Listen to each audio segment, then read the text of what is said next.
पियाजे's theory on moral judgement. पियाजे ने अपनी theory निकाली थी मोरल जजमेंट यानी मोरल डेवलपमेंट के ऊपर ही, कि बच्चे कैसे मोरल जो हमारे वैल्यूज़ वगैरह उसको कैसे समझते हैं, उन्हें क्या कब किस स्टेज पे क्या समझ आता है, किस एज ग्रुप के बच्चों में क्या मोरल डेवलपमेंट विकसित हो रहा है, क्या नहीं हो रहा है। ये सब उनको जानना बहुत मतलब उनको इंटरेस्ट था इन्हीं चीज़ों में कि बच्चे कैसे ग्रो करते हैं, उनका डेवलपमेंट कैसे। तो पियाजे की हमने डेवलपमेंटल थ्योरी भी पढ़ रखी है कि पियाजे ने भी डेवलपमेंट थ्योरी दी, ठीक है, आगे पढ़ेंगे हम, ठीक है। तो सबसे पहले तो ये है कि पियाजे को बहुत इंटरेस्ट था बच्चों को जानने में कि बच्चे कब कैसे डेवलप करते हैं अलग अलग चीज़ों में। तो उन्होंने सबसे पहले तो मोरल डेवलपमेंट किया था। सबसे पहला जो मोरल डेवलपमेंट की थ्योरी थी वो पियाजे ने दिया था। उनसे इंस्पायर होकर हमने आगे और भी हमारे एजुकेशनिस्ट थे, ठीक है, उन्होंने भी फिर ऐसे ही और डेवलपमेंट की थ्योरी निकाली, जो कि आपको पता है ना, लॉरेंस कोलबर्ग की फेमस है थ्योरी ऑफ मोरल डेवलपमेंट। तो लॉरेंस कोलबर्ग जो थे उन्होंने पियाजे की थ्योरी को समझ के और उन्हीं पियाजे की थ्योरी से इंस्पायर होकर ही अपनी थ्योरी निकाली। तो यह बात आपको पता होना चाहिए। इसलिए पियाजे ही थे फर्स्ट जिन्होंने बच्चों के डेवलपमेंट में रिसर्च किया, बच्चों के मोरल डेवलपमेंट में रिसर्च की।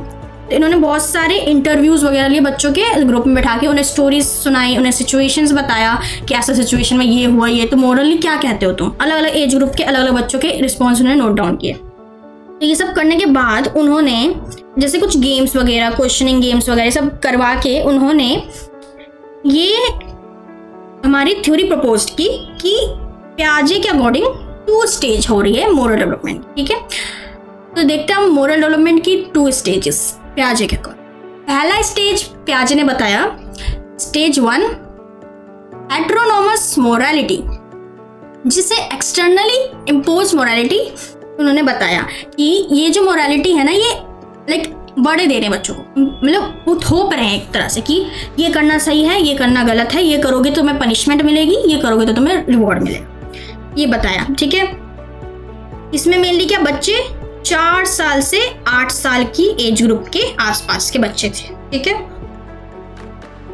उन्होंने कुछ ऐसे कहानियां वगैरह सुनाई और ये सब करके उन्होंने निकाला कि इसमें क्या होता है, rules are fixed and created by authority figures. जो हमें बड़े हैं उनके रूल्स हैं, वही हाँ तुम्हें मानने हैं और यही करने हैं। इस स्टेज के बच्चे ही मानते हैं कि हाँ बड़ों ने रूल बता दिया, वही करना पड़ेगा, ठीक है, नहीं तो तुम्हें कॉन्सिक्वेंसेस भुगतने पड़ेंगे, ठीक है।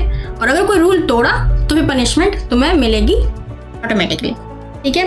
तो ये सब बच्चों के ऊपर था, तो इसलिए बच्चे जो थे वो कंट्रोल नहीं कर सकते थे रूल्स और नॉर्म्स के लिए। उनको ये मानना था रूल्स और नॉर्म्स तो हमारे बड़ों ने बनाए हैं, चाहे पेरेंट्स और टीचर, ये भगवान ने बनाया, ये रूल भगवान ने बनाया, ठीक है, इसको नहीं तोड़ सकते। ये बच्चे कहते हैं कि भाई ये भगवान ने रूल बनाया है, इसको नहीं तोड़ सकते, तोड़ेंगे तो हमें सजा मिलेगी, ये वो।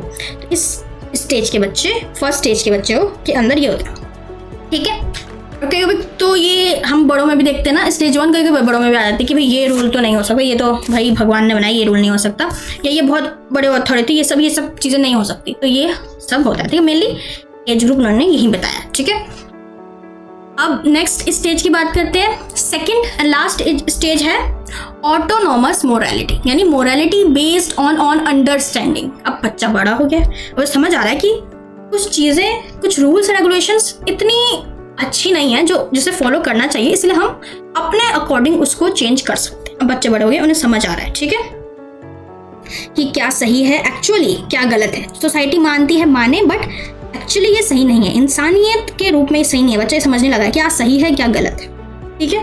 तो इसलिए इस स्टेज में क्या है कि ओन अंडरस्टैंडिंग बच्चों को आ गई है, ठीक है।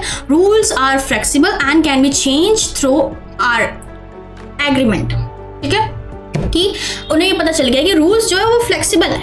ये नहीं है कि किसी ने लिख दिया तो अब चेंज नहीं होगा, चेंज होगा तो भाई पूरी दुनिया ही तबाह हो जाएगी, ऐसा कुछ नहीं है। अब उन्हें समझ आने लगा है कुछ रूल्स अच्छे नहीं है तो उसे चेंज कर देने चाहिए। जैसे पहले रूल था ना, जैसे वुमेन एजुकेशन में भी बहुत कि उन्हें क्या ही करना, एजुकेशन लगे ये वो, पर बच्चे बड़े हुए, उन्हें पता चला ये रूल अच्छा नहीं है, मोरली उन्हें पता चला ये सही में अच्छा नहीं है, तो फिर उन्हें पता चला कि अब इसको चेंज करने का टाइम आ गया है।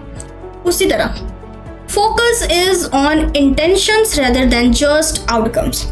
अब बच्चों को पता चल गया है कि इंटेंशन पे मेन फोकस होना चाहिए, आउटकम पे नहीं। अगर किसी ने चोरी की है, ठीक है, हमें ये नहीं देखना चाहिए उसका आउटकम क्या है, उसने चोरी की है, हमें ये देखना चाहिए उसका इंटेंशन क्या था। उसने चोरी इसलिए की क्योंकि उसको अपने घर परिवार को संभालना था, उसके बच्चे 4 दिन से भूखे थे, उसको खाना खिलाना था, इसलिए उसने खाने की चोरी की। अब बच्चों को समझ में आ रहा है। तो इस स्टेज के बच्चे ऑटोनोमस मोरालिटी में आते हैं, तो जिनके ये सारे फीचर्स होते हैं, ठीक है। Values like fairness and justice are emphasised, ठीक है। अब हमने ये पढ़ लिया कि ऑटोनोमस मोरालिटी क्या होती है, हेटेरोनोमस मोरालिटी।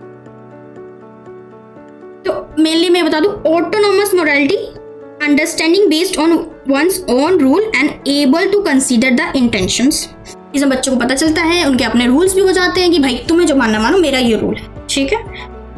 और उनके अपनी अंडरस्टैंडिंग डेवलप हो जाती है और उन्हें इंटेंशन देखने लग जाता है कि अच्छा किसी ने कुछ बुरा किया तो क्यों किया, ठीक है। मोरली वो गलत है, उसने बुरा किया, पर इंटेंशन भी देखना होता है, ठीक है। और हमारा जो हेटेरोनोमस है, heteronomous morality understanding based on imposed rules where the child's judgment is based on the consequence of action। तुम ये करो, ये रूल दे दी तुमको, तुम्हें इसका पालन करना ही करना पड़ेगा, नहीं तो तुम्हें पनिशमेंट वगैरह मिलेगी, उसके कॉन्सिक्वेंसेस तुम्हें भुगतने पड़ेंगे, ठीक है। अब हम यहाँ बात कर, तो यहाँ हमारा खत्म होता है Piaget's theory on moral judgements, ठीक है, इनका नाम है, ठीक है।